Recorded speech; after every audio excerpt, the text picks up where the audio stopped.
Film India tuh isinya cuma joget-joget, nyanyi-nyanyi. Film India tuh lebay-lebay. Film India tuh kumuh-kumuh. Ngapain sih lo nonton film India? Kayak gak ada film lain aja. Ucap seseorang yang terakhir nonton film India tuh dari zaman batu. Assalamualaikum, halo guys. Welcome back to my channel. Gimana kabarnya? Semoga selalu baik ya. Di video kali ini seperti biasa aku mau membahas film India berbahasa Hindi. Judulnya Drishyam, rilis 2015. Sebenarnya ini remake dari film Malayalam, film India juga tapi bahasa Malayalam yang dirilis 2013.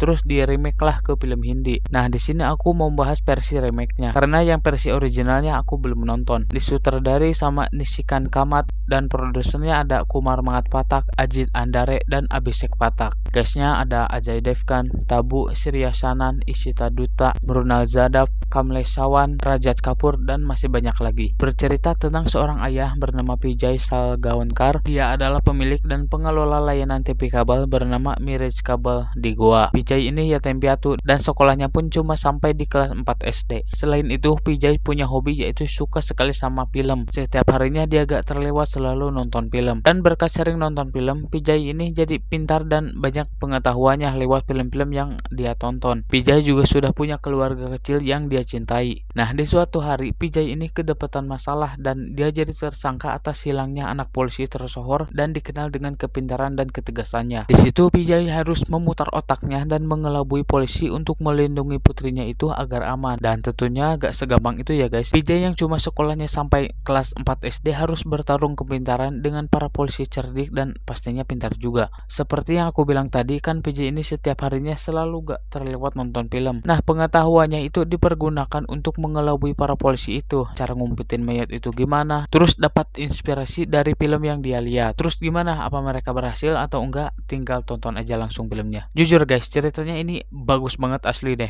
Film India tuh terkadang ceritanya simple tapi selalu dikemas dengan rapih, dan itu yang membuat filmnya menarik dan seru untuk terus diikuti. Diikuti dengan para castnya yang aktingnya bagus-bagus semua. Misalnya yang jadi anaknya Vijay yang paling kecil, dia tuh padahal masih kecil tapi aktingnya bagus dan ngegemesin gitu. Dan saat dia merasakan ketakutan itu bagus banget, kayak takut beneran, kayak trauma beneran. Apalagi saat ditanya-tanya sama polisinya, dia dengan takutnya dan diikuti dengan bahasa tubuh yang juga kelihatan bahwa nih bocah ketakutannya udah parah, udah bergetar cuy. Dan jujur itu bagus banget. Kalau pemeran utamanya seperti Ajay Devgan, Tabu dan yang jadi istrinya itu jangan ditanya lagi, mereka semua bagus-bagus. Ada salah satu scene pas Vijay ini menyuruh istri dan anak pertamanya agar terlihat biasa aja, gak boleh terus-terusan memasang raut wajah ketakutan. Tapi pas pertama kalinya bertemu polisi, mereka tetap raut wajahnya ketakutan gitu, dan itu kelihatan kayak takut beneran. Kita yang nonton jadi ikutan takut juga dan khawatir, duh gimana nih, ketahuan gak ya. Otak sama perasaan dibuat masuk ke dalam ceritanya.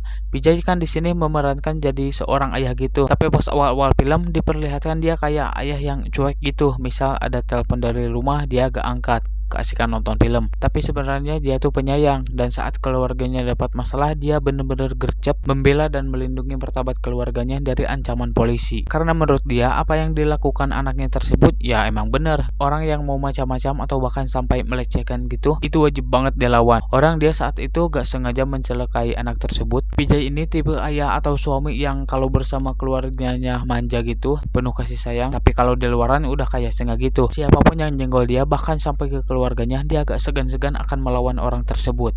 Contohnya di sini ada tuh polisi yang nyebelinnya minta ampun.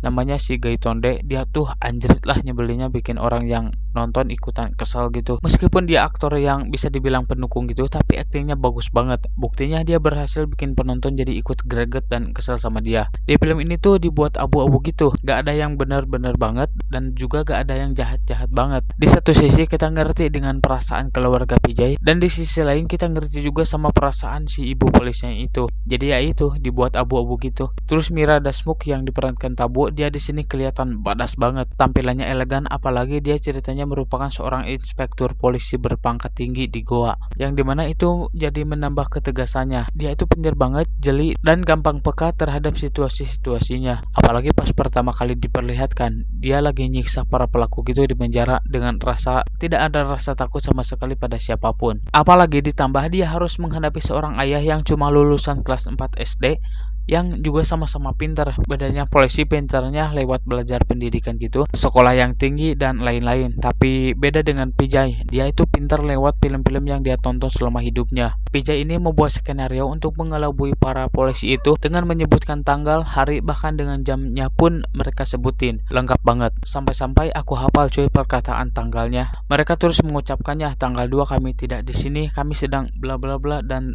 pulangnya di tanggal 3. Jadi saat anak itu hilang kami tidak di sini. Pokoknya seru banget cuy. Kadang dibuat melongo gitu sama ide-ide si Pijay, dan itu tambah jadi daya tarik ke penonton. Jadi ikut greget. Di sini siapa yang udah nonton dan sampai kehafal juga sama hari dan tanggal yang selalu mereka sebutin? Coba komen kalau ada, berarti sama aku juga sampai hafal banget. Dan itu emang tujuan filmnya, agar kita ikutan terpengaruh juga bahwa seakan-akan Pijay ini dan keluarganya emang pergi di tanggal 2. Ton warnanya juga bagus banget, kayak dark gitu, menyesuaikan lah sama genre filmnya, dan itu dapat banget feelnya. Padahal cuma lewat dari warnanya aja, tapi kita paham, oh ini situasinya lagi tegang dan panik. Pencahayaannya yang pas dan gak terlalu terang dan juga gak terlalu gelap. Ada sih sedikit yang agak terlalu terang gitu, tapi pas di awal-awal aja. Pas di awal-awal scene bus jalan itu kayak terlalu terang, entah itu disengaja atau gak tahu kenapa. Tapi itu cuma sekelebat aja, cuma beberapa detik. Angle-angle kameranya juga oke lah, dan musiknya juga bagus. Ini genrenya thriller, dan kalau thriller jelas musiknya harus berdebar-debar dan bikin tegang. Tapi ini gak berisik cuy, gak bikin sakit telinga. Musiknya tegang-tegang aja, tapi gak sampai telinga kita tuh sakit. Kan ada tuh beberapa film, mau apapun itu genrenya, kalau masuk ke scene menegangkan itu kebanyakan musiknya kekencengan, dar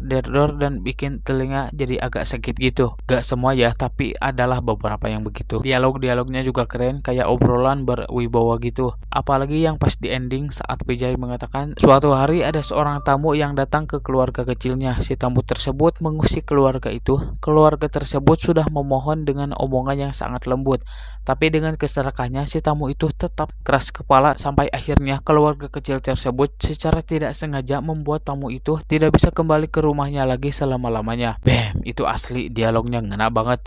Langsung lemes cuy. Ada lagu-lagunya gak? Ada guys, tapi ini lagunya cuma jadi backsound aja, gak sampai lip sync gitu. Itu pun kalau gak salah lagunya cuma satu, kalau gak salah ya, lupa aku. Kalau lagunya sih menurut aku biasa aja, gak terlalu wow banget, gak membekas lah intinya. Tarian-tariannya juga gak ada, jadi aman lah buat orang yang gak suka film India karena selalu ada joget-jogetnya. Tenang, di sini gak ada cuy. Durasi filmnya 2 jam 40 menitan, saking serunya ngikutin ceritanya. Dari awal sampai akhir dibikin khawatir sama apa yang akan terjadi selanjutnya, dan pas di ending, boom, plot twistnya gak ngotak cuy. Gila, keren parah. Dan twistnya itu bener-bener di luar otak kita. Asli cuy, merinding pas tahu plot twistnya. Aku hampir mau nangis terharu gitu cuy, saking kerennya. Bener-bener gak sampai kepikiran sampai ke sana. Kita sebagai penonton hanya dibuat fokus kepada masalah apa yang akan terjadi selanjutnya, tapi hampir lupa menanyakan kemana nih sebenarnya si mayat anak tersebut. Meski ada di awal-awal pertanyaan, terus mayatnya ini di mana? Malah ada satu scene yang pas ngegali itu super deg-degan parah cuy. Dan pada saat itu para warga sudah di sekelilingnya untuk melihat apa yang terjadi di dalam karung itu, dan udah pada nutupin hidung, dan pas dibuka ternyata. Nah kan si Gaitonde ini suka, ya istilahnya suka malak lah gitu. Terus suka didebat lah sama si Pijay ini. Karena itu si Gaitonde jadi gedek sama si Pijay dan memusuhinya. Jadi dia bukan 100% ingin membuktikan si Pijay salah karena dia menjunjung ke hukum polisi, tapi ada juga dendam pribadinya. Ini bukan spoiler ya, karena emang di awal film aja si Gaitonde ini sudah diperlihatkan bahwa dia sangat membenci pada si Pijay. Bahkan dia mau nginjek anaknya yang paling kecil itu saat interogasi. Itu bener-bener udah keterlaluan banget. Dan kalau gak keburu dihentikan udah gak tahu lagi sih sama nasib anaknya Pijay. Emosi banget lihat si Gaitonde, mau nangis lihatnya cuy, karena kasihan banget sama anaknya. Tapi untungnya terobati pas dia dikeroyok sama warga itu. Jujur aku ikutan senang dan lega gitu liatnya. Dia diamuk masa dan langsung ketawa liatnya. Sebenarnya ada beberapa pertanyaan seperti yang pas polisi interogasi para pelaku, emangnya harus dengan memukul-mukul dengan secara brutal gitu atau gimana? Jujur aku kurang tahu ya, atau ini cuman di film atau cuman di India aja. Kalau di Indonesia mah semua enggak ya, orang polisinya baik-baik kok. Dan juga anak si polisinya itu nyebelinnya minta ampun coy. 11-12 lah sama si Gaitonde. Terus kenapa pencariannya cuma mengarah ke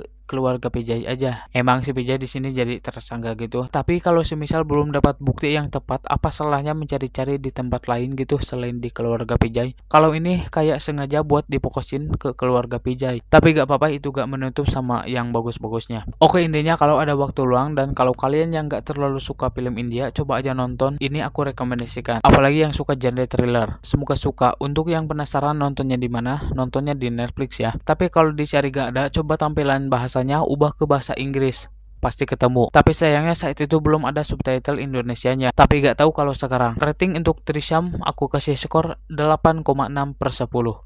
Dan mungkin segini aja pembahasannya, semoga bermanfaat. Bagi yang suka sama pembahasannya boleh minta like-nya, share ke teman kalian, komen juga, subscribe dan aktifkan loncengnya agar kalian tahu kalau aku bahas film lagi. See you next video. Wassalamualaikum. Baby, you're the one for me. Baby, you are meant for me. I'm madly in love with you.